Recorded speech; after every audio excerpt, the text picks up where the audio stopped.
തിരുവനന്തപുരം അമ്പൂരിയിൽ പുലി കെണിയിൽ കുടുങ്ങിക്കിടക്കുന്നു. ജനവാസ മേഖലയിലാണ് പുലിയെ കണ്ടെത്തിയത്. റബ്ബർ എസ്റ്റേറ്റിനുള്ളിലെ കെണിയിലാണ് പുലിയെ കുടുങ്ങിയ നിലയിൽ കണ്ടെത്തിയത്. വാർത്തയുടെ വിശദാംശങ്ങളുമായി ഡി ബിനോയ് ചേരുന്നു.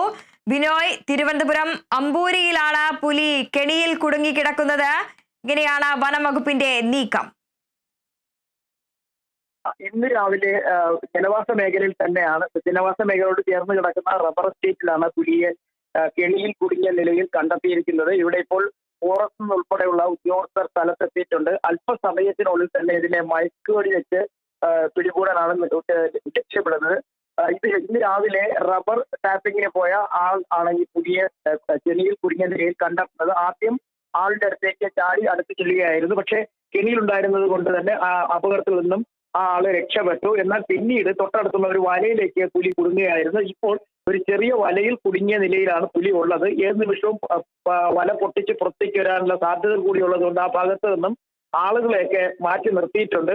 അല്പസമയത്തിനുള്ളിൽ തന്നെ മൃഗസംരക്ഷണ വകുപ്പിലെ ഡോക്ടർ എത്തി മയക്കുവെടി വെക്കും എന്നുള്ള വിവരങ്ങളാണ് പുറത്തു വരുന്നത്. കഴിഞ്ഞ ഒരാഴ്ച മുമ്പും ഈ മേഖലയിൽ പുലിയെ കണ്ടതായി നാട്ടുകാർ തന്നെ പറഞ്ഞിരുന്നു. വിവരം വനംവകുപ്പ് ഉദ്യോഗസ്ഥരെ അറിയിക്കുകയും ചെയ്തിരുന്നു. തുടർന്ന് വനംവകുപ്പ് ഉദ്യോഗസ്ഥർ ഇതിനപ്പുറത്തുള്ള ഒരു മേഖലയിൽ വലിയ തരത്തിലുള്ള തിരച്ചിൽ നടത്തിയിരുന്നെങ്കിലും പുലിയെ ഒന്നും കണ്ടെത്താൻ കഴിഞ്ഞില്ല. ഇപ്പോഴാണ് ഇങ്ങനെ പുലിയെ കെണിയിൽ കുടുങ്ങിയ നിലയിൽ കണ്ടെത്തിയിരിക്കുന്നത്. ഒരു സാധാരണഗതിയിൽ ഇതൊരു മലയോര മേഖലയാണ്. ഇവിടെ പന്നിശല്യം കൂടുതലുള്ളത് കൊണ്ട് തന്നെ ചില ആളുകൾ പന്നിയെ കൊടുക്കുന്നതിന് വേണ്ടി കെണി വെക്കുന്ന പതിവുണ്ട്. അത്തരത്തിലുള്ള ഒരു കെണിയിലാണ് പുലി ഇപ്പോൾ കുടുങ്ങിക്കിടക്കുന്നതെന്നാണ് പറയുന്നത്. ആ ഭാഗത്ത് നിന്നും ആളുകളെയൊക്കെ ഒഴിവാക്കാൻ ശ്രമം നടത്തുന്നുണ്ട്. എന്തായാലും ഈ മേഖലയിൽ അമ്പൂരി ഉൾപ്പെട്ട മേഖലയിൽ ആദ്യമായിട്ടാണ് പുലി എത്തുന്നത്.